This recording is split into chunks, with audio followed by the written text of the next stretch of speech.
violence or no other kind of violence. Get away! I could be at work, at school, in my car. I can still get shot by the police, but I can get shot anywhere. So it is what it is.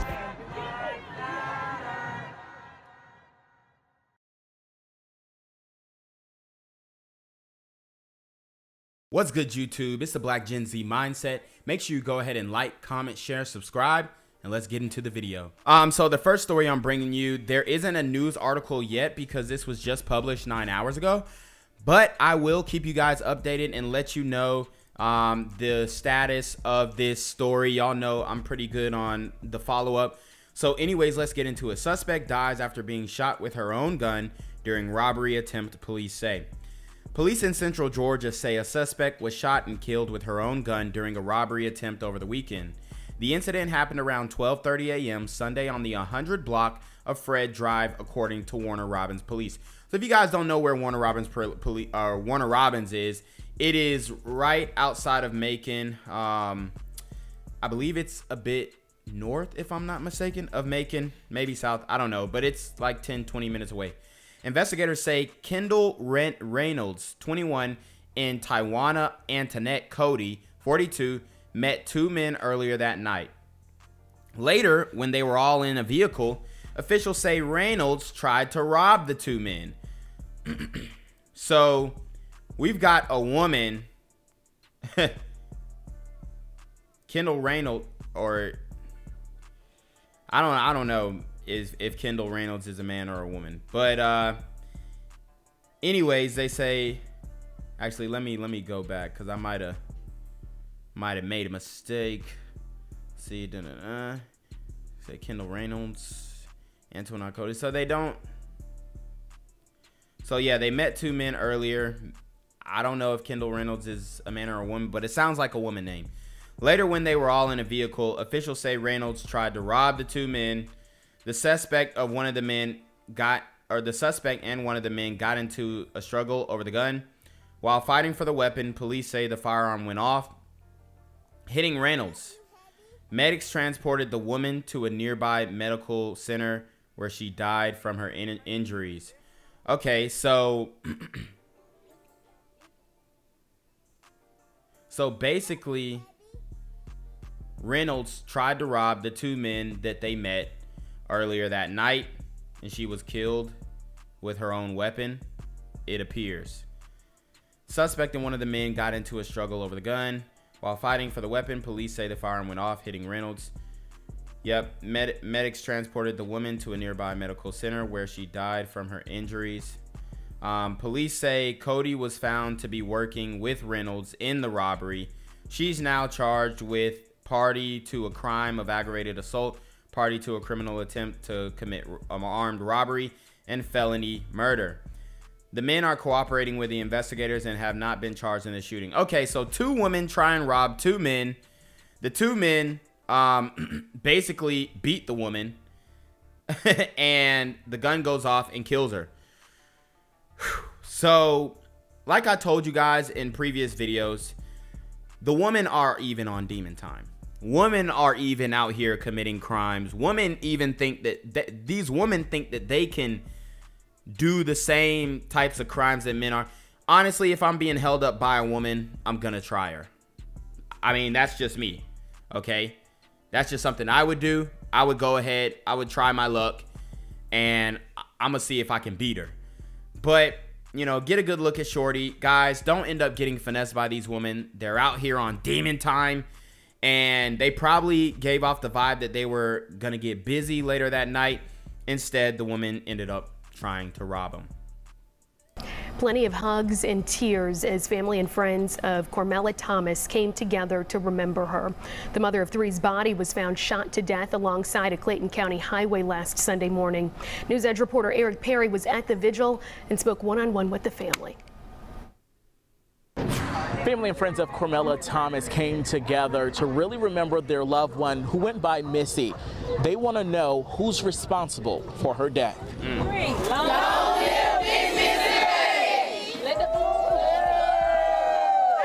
As dozens of balloons filled the sky, there were plenty of memories filling the hearts of family and friends of Cormella Thomas, especially Almisa Tubbs. We just want justice. It was crazy. Thomas's body was found last Sunday on the side of I-675 in Clayton County.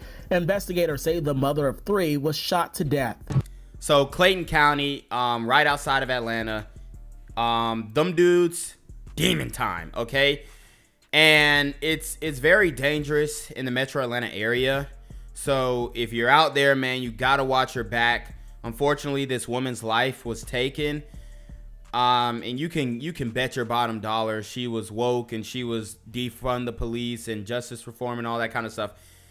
You know, that doesn't mean that she deserved to pass away, but I'm just wondering, when are black women especially going to wake up and understand that the perpetrators or the people who are supposed to be protecting them are in fact the ones who end up taking their lives? From the picture, you just knew it was her because Rain name is just sitting right there. And this is Rain. And this is Rain right here. After the body was found, police released this sketch asking the community to help identify the woman. Family members knew instantly who it was. Tubbs says she was watching Thomas's youngest daughter at the time. We can't even mourn or grieve because we don't know who did it. Thomas is the mother of three, 2-year-old Rain, a 10-year-old girl, and a 13-year-old son. She was all about family.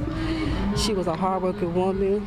I mean, she did everything in her power to keep her family together. Pray and declare swift justice in this matter, God. As police and family members continue to search for whoever's responsible, the family is coming together to support each other. Man, I mean, look at all the lives affected. Look at the visual that they're holding. You know, these new age visuals are a little different because I don't know if y'all caught that, but they were playing A Millie by Lil Wayne. Which, I mean, it is what it is. I'm not going to judge, but it's just like, where did the gospel music go? Where did the church music? I mean, the way that the culture has changed is, it's pretty concerning if they're playing Lil Wayne at a vigil for a woman who passed away and who was shot to death nonetheless. And the kids left behind. I just want everybody to be careful and watch their surroundings and be careful because this should be a wake-up call for a lot of people. And Clayton County Police need your help. If you know anything in this case, come forward. You can remain anonymous. Eric Perry, Fox 5 News. Tonight, police are looking for the person who was driving a Lamborghini that a woman was fatally ejected from last night. It happened in Buckhead, and that's where Channel 2's Taisha Fernandez is live. Ty, you were able to speak to a witness who came back to that scene today. Also, some of the victims' friends, they must be heartbroken. I just told you, Atlanta, metro Atlanta area is on fire. Those boys are on demon time out there, man. Y'all better stay woke. They are devastated, Linda, and one of them was actually here at this intersection of Peachtree Road and Piedmont Road when this fatal incident happened last night. I also spoke to a witness who came back to the scene today and left these flowers here, and she actually just came back and put more. And then we ran over, literally flagging down cars. I didn't care if I was going to get hit because I wanted to make sure she was going to get the help she needed. This witness didn't want her name broadcasted on television, but she couldn't bear to go to work Tuesday, traumatized by what she witnessed at this Buckhead intersection late Monday night. She said she saw a woman fall out of a Lamborghini on Piedmont and Peachtree Roads, and the driver just took off. Wow. I mean, can we get a ID on the driver? This reminds me of the YFN Lucci story when they went and sprayed on the ops. One of their guys got hit in the car and he just throws the body out. He throws one of his homeboys out and dumps him on the street. And now he's facing RICO charges. And it's like, I mean, where are we at in the culture where dudes are pulling up in Lambos? And I guarantee it was a brother. And just kick the deceased woman out of the car. Left her on the road. Me and my boyfriend were just waving down cars so they wouldn't help. You know she was at the protest. You know she was at the Rashard Brooks protest where the Wendy's caught on fire. You know she was at all the BLM protests during COVID. You know she was there. Hit the people that were trying to resuscitate her. She had a pulse and then she didn't.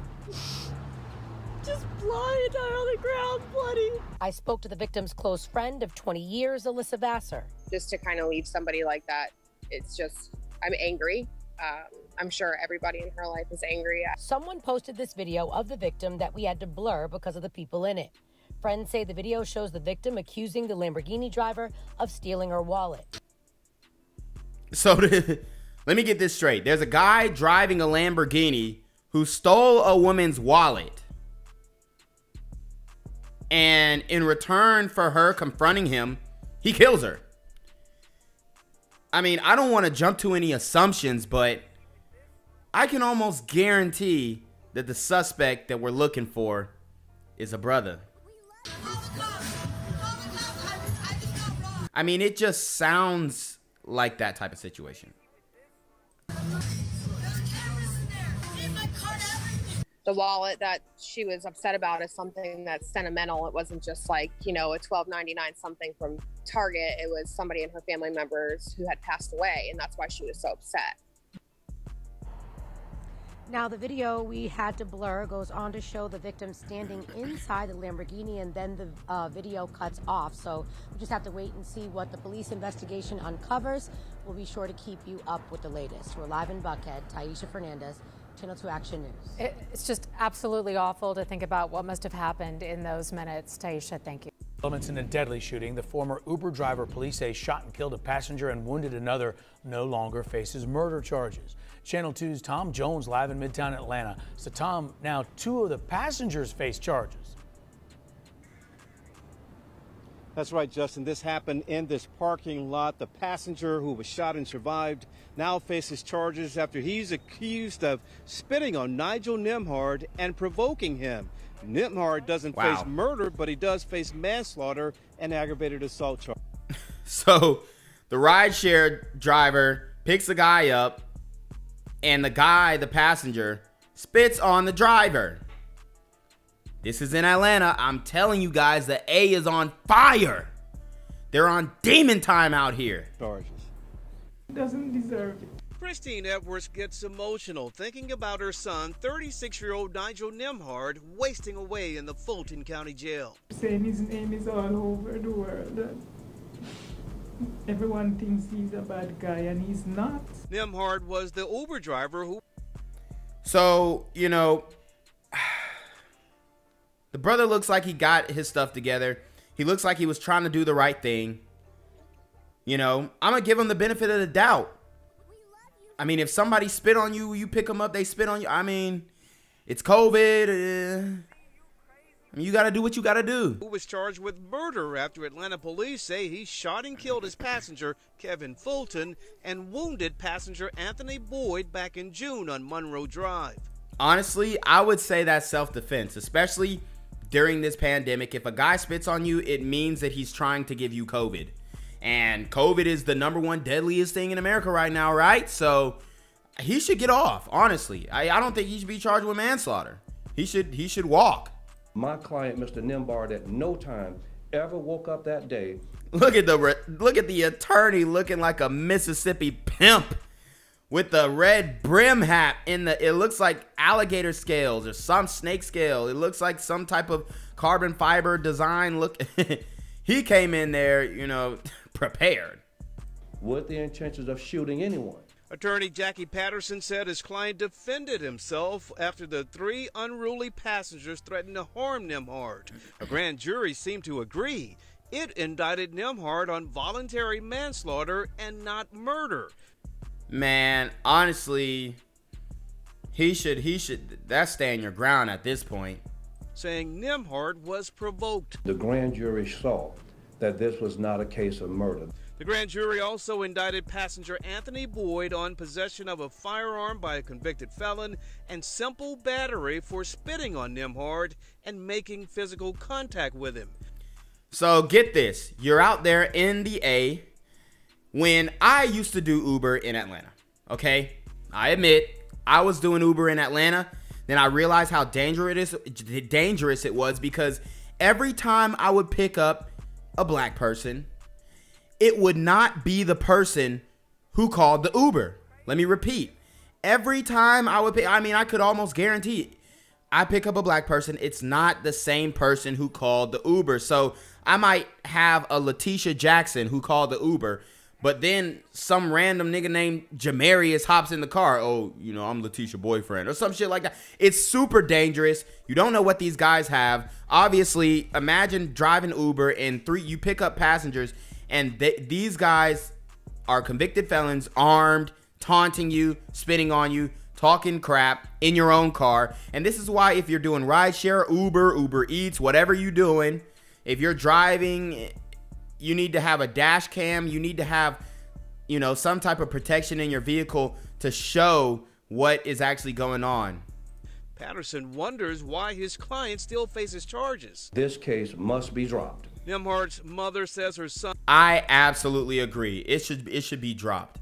It should be dropped. This dude is getting railroaded, all because some other brothers wanted to start trouble with him. You know, he didn't deserve it. They probably were going to try and jack his car, because that's what's going on in Atlanta. I wouldn't put it past him. Son loved his job and never wanted to hurt anyone. Nigel wasn't the one who started this thing, so it's not fair for him to be in jail. And a third passenger, Deshaun Boyd, faces tampering with evidence charges after he's accused of removing a handgun from a magazine at the scene. I reached out to the Fulton County DA for a comment about this story. I have not heard back, but Jackie Patterson says he has filed a motion for a new bond hearing to get his client out of jail, because he says he doesn't deserve to be there. We're live in Midtown Atlanta. Tom Jones, Channel 2 Action News. So guys, we got the final video. I know the one that you have all been waiting for. We are going to talk about FBG Duck and and the people who allegedly murdered him were captured, and this is his mother speaking on it. They just called me and told me they arrested Muwap, they arrested C-Thing, they arrested two more. It was 5 people that they have in custody. The little boy who killed himself August the 24th was one of the shooters. So there was a guy, he killed himself after shooting FBG Duck, or being involved in the shooting of FBG Duck. I guess he couldn't face the pressure. Maybe the gang put pressure on him. I bet he was feeling it on multiple aspects, from the FBI cracking down to his fellow gang members, whatnot. You know, because the FBI, they try and reach out to individuals and try and fold them before they come pick you all up. So I'm sure that he definitely folded under pressure and killed himself for that reason. They shot my son. They just told me that too. So anyways, I just kind of wanted to show you what the streets were talking about in retaliation to the arrest of the people who were responsible for killing FBG Duck. And I just wanted to bring you in on the street mentality and let you know how these guys think, man, because it's super toxic. And I think the term toxic is overused, but we need some term to define what's going on in the community. And that's all I could come up with right now. But anyways, King Yella, I guess a friend of FBG Duck, reacts to the murderers being arrested. He says, yeah, they got up with the Negroes that killed Duck, but I don't want to see no Negro in jail. I'd rather see them in hell. So he's saying he would have rather killed them than they face justice from the the federal government, okay? He said he would rather them be dead. He would rather had killed them than to see them in jail. And this is the mentality of a lot of brothers. This is the mentality of black men. We would rather murder another black man than have him face justice, which being in jail is a higher, I feel like that's worse than, I'm not going to say it's worse than dying. I'm not going to say it's worse than dying, but to have to live out the rest of your life in a prison cell, you know, it's got to be tragic. And I definitely believe, especially in U.S. prisons, that it does serve as some form of justice. Even though there are many who say we need it reformed and we got the biggest prison population. Yeah, that's because we got the most fucking crazy people. Excuse my French. But anyways, let's get into the next picture. Apparently, these are the guys who, you know, took FBG Duck out. Black men. They say C-Thing, Muwop, DQ arrested by the FBI for the murder of FBG Duck. Zell, who recently took his own life, was also one of the shooters. So that's that. Also, I would like to say that FBG Duck, no disrespect to any of the Chirac shooters or whatnot, but he wasn't innocent as well. You know, I watched the Vlad TV interview where he spoke on being a bully and doing his own share of shenanigans against other people, street hood stuff against other people. So it wasn't like he was innocent, although that doesn't mean that he deserved it. But, you know, the dominant society, any law-abiding citizen, they're not really, you know, they're not really, I guess, distraught about this guy passing away, nor the people who doing it or who did it getting arrested. But I mean, this is the state of the culture, guys. 3 black men, honestly, they look pretty regular. They look like regular guys. But unfortunately, they all were on demon time, and it led to the untimely demise of FBG Duck. Gang violence and other kind of violence. Guess what? I could be at work, at school, in my car, and I can still get shot by the police. I can get shot anywhere. So it is what it is.